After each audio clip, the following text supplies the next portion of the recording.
that we were doing our commentary on the outside. We come in both to the right and the left, the east and the west. There's a curving wall that contains a number of quotes. I think it's a total of 14, maybe 7 on either side. It goes in both directions. If you go to the right, that pathway actually leads out to the garden by the Japanese cherry trees, where the 300-year-old statue is located. That's lit once a year at the Japanese Water Festival, or Cherry Blossom Festival. And this path over to the right also walks out to the driveway and the bathrooms and the direction of the FDR Memorial. When you walk over in this direction, this little island of trees actually allows both paths on either side to connect up on the other side, but there's some benches here which are really great, especially in the summer, because that's one of the only shaded areas for people to sit and relax a little bit. You come around here. Here's the actual stone of hope that the statue is carved out of. And if you notice, it fits very nicely back into the monument of the Mountain of Despair.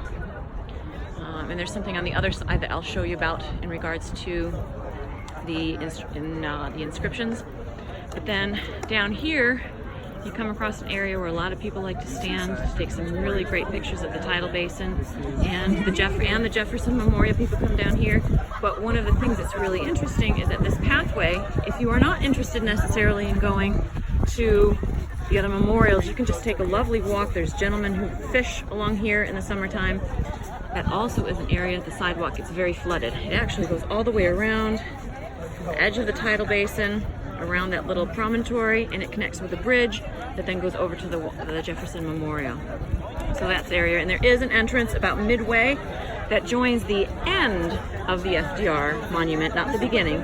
So you'd have to use this path if you were going to walk through the back end of the FDR Memorial and come around to the front. So logistically, when you're walking with groups along that way, it's not as convenient.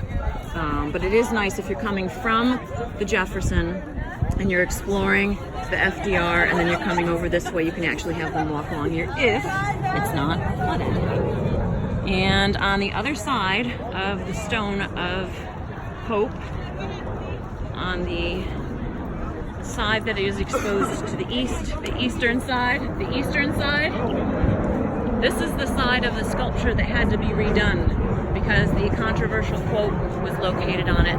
But also in the bottom corner right here is the artist's signature, and you can bring kids up there and see if they notice anything about the artist's signature, because the artist, there's something unique about the nationality of the artist, and that's something that the signature brings out very often when you're talking with the kids. What is the quote that was controversial? The quote that was controversial had to do with a paraphrase of one of Martin Luther King's quotes. Which was? And it came out of an interview connected to people. The interviewee or the interviewer asked Martin Luther King if he was, they were saying that a lot of people are calling him the drum major of the social movement. And he then replied by saying, well, what do you think about that?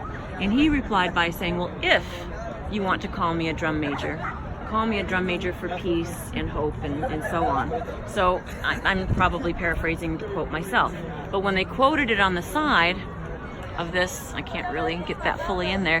When they quoted it on the side of this, they actually misquoted it. They paraphrased it. And a lot of people were complaining that the paraphrasing made him look very egotistical. And one of the biggest voices against the quote was Maya Angelou, the poet Maya Angelou. So they actually, rather than carving the quote, they decided to just completely remove the quote altogether, and so that side has been flush ever since.